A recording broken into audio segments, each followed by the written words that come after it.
Hi everyone, welcome back to my channel creativity calling. ಇವತ್ತು ನಾವು self feather cut ಮಾಡೋದು ಹೇಗಂತ ನೋಡ್ಕೊಂಡು ಬರೋಣ.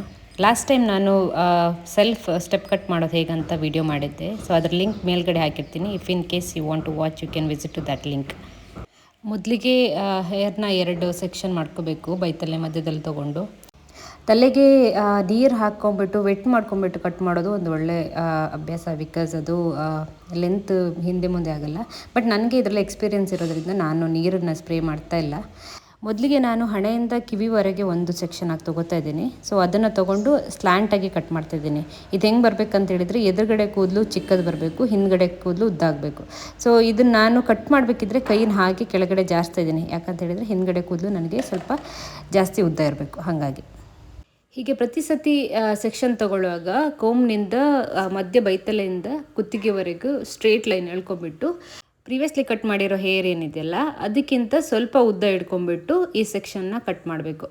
ಸೊ ಪ್ರತಿ ಸತಿ ಕಟ್ ಮಾಡುವಾಗ ಎದುರುಗಡೆ ಸೆಕ್ಷನ್ನು ಸ್ವಲ್ಪ ಗಿಡ್ಡ ಇರಬೇಕು. ನೆಕ್ಸ್ಟ್ ಸೆಕ್ಷನ್ ಬ್ಯಾಕ್ ಸೈಡಿಂದ ತೊಗೊಳ್ತಾ ಹೋಗುವಾಗ ಅದು ಸ್ವಲ್ಪ ಎದುರುಗಡೆದಕ್ಕಿಂತ ಸ್ವಲ್ಪ ಉದ್ದ ಇರಬೇಕು. ಸೊ ಇದು ಪ್ರತಿ ಸತಿ ಕಟ್ ಮಾಡುವಾಗಲೂ ನೀವು ಸ್ಲ್ಯಾಂಟಾಗೆ ಕಟ್ ಮಾಡ್ತಾ ಹೋಗಬೇಕು. ಪ್ರತಿ ಸೆಕ್ಷನ್ ತೊಗೋಬೇಕಿದ್ರೆ ಚೆನ್ನಾಗಿ ಬಾಚ್ಕೋಬೇಕು. ಯಾಕಂತೇಳಿದರೆ ಇನ್ ಕೇಸ್ ಏನಾದರೂ ಗಂಟೇನಾದರೂ ಇದ್ದರೆ ಅದು ನಿಮ್ಮದು ಹೇರ್ ಕಟ್ ಮಾಡಿರೋದು ಉದ್ದ ಗಿಡ್ಡ ಆಗಿಬಿಡುತ್ತೆ. ಹಾಗಾಗಿ ಚೆನ್ನಾಗಿ ಬಾಚ್ಕೊಂಡ್ಬಿಟ್ಟು ನೆಕ್ಸ್ಟ್ ಕೈಯಲ್ಲಿ ಒಂದು ಸತಿ ಸ್ಟ್ರೆಚ್ ಮಾಡಿಬಿಟ್ಟು ಆಮೇಲೆ ಅದನ್ನು ಕಟ್ ಮಾಡೋದು ಒಳ್ಳೆಯದು. ಇವಾಗ ನಾನು ಫಸ್ಟ್ ಏನು ಫ್ರಂಟ್ ಸೆಕ್ಷನ್ ತೊಗೊಂಡು ಕಟ್ ಮಾಡಿದ್ದೇನಲ್ಲ ಅದನ್ನು ಟ್ರಿಮ್ ಮಾಡ್ತಾಯಿದ್ದೀನಿ. ಸೊ ಇನ್ ಕೇಸ್ ಏನಾದರೂ ಹೆಚ್ಚು ಕಮ್ಮಿ ಇದ್ದರೆ ಈ ಥರ ಸೆಕ್ಷನ್ ಬೈ ಸೆಕ್ಷನ್ ತೊಗೊಂಡು ನೀವು ಟ್ರಿಮ್ ಮಾಡ್ತಾ ಹೋಗಬೇಕು. ನೀವು ಇನ್ ಕೇಸ್ ಫಸ್ಟ್ ಟೈಮ್ ಏನಾದರೂ ಈ ಥರ ಕಟ್ ಮಾಡ್ತಾ ಇದ್ದಿದ್ರೆ ನೀವು ಸ್ವಲ್ಪ ಹೇರ್ ಲೆಂತನ್ನು ಉದ್ದ ಇಟ್ಕೊಂಡು ಕಟ್ ಮಾಡೋದು ಒಳ್ಳೆಯದು. ಯಾಕಂತ ಹೇಳಿದರೆ ಇನ್ ಕೇಸ್ ಏನಾದರೂ ಹೆಚ್ಚು ಕಮ್ಮಿ ಆದರೂ ಸಮೇತ ನೀವು ಕಟ್ ಮಾಡಿರೋದು ಅದು ನೆಕ್ಸ್ಟ್ ಟ್ರಿಮ್ ಮಾಡುವಾಗ ಸರಿ ಮಾಡ್ಕೋಬೋದು. ನೀವು ಇವಾಗ ಮುಂಚೆನೇ ಗಿಡ್ಡ ಮಾಡ್ಕೊಂಬಿಟ್ರೆ ಆಮೇಲೆ ಟ್ರಿಮ್ ಮಾಡುವಾಗ ಸಿಕ್ಕಾಪಟ್ಟೆ ಗಿಡ್ಡ ಮಾಡಬೇಕಾಗತ್ತೆ ಕೂದಲು.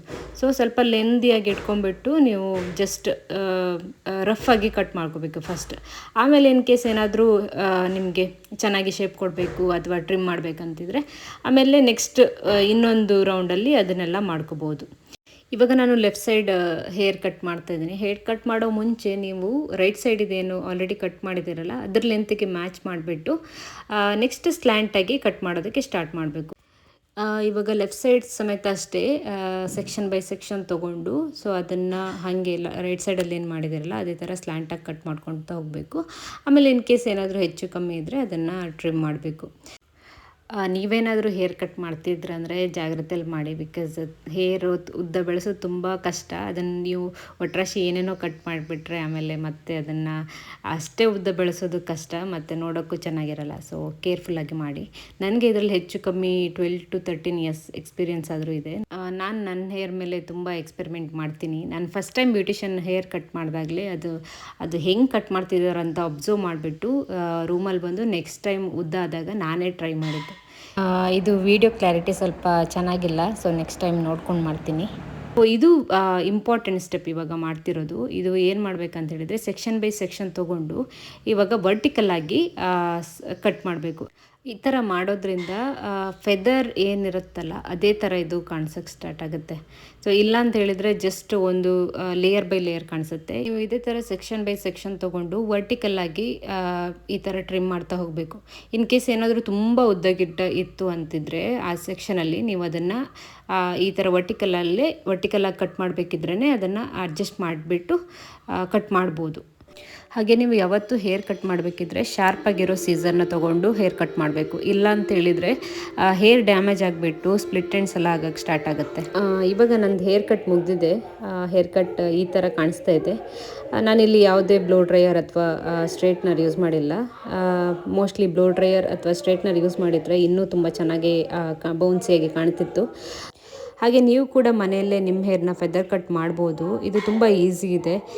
ಆಲ್ರೆಡಿ ನನ್ನ ಸ್ಟೆಪ್ಸನ್ನೆಲ್ಲ ಇದರಲ್ಲಿ ಹೇಳಿದ್ದೀನಿ ಈ ವಿಡಿಯೋದಲ್ಲಿ. I hope you like my videos and you also like my hair cutting, and thanks a lot for watching my video, and do subscribe my channel for more such content, and thank you so much for watching this video.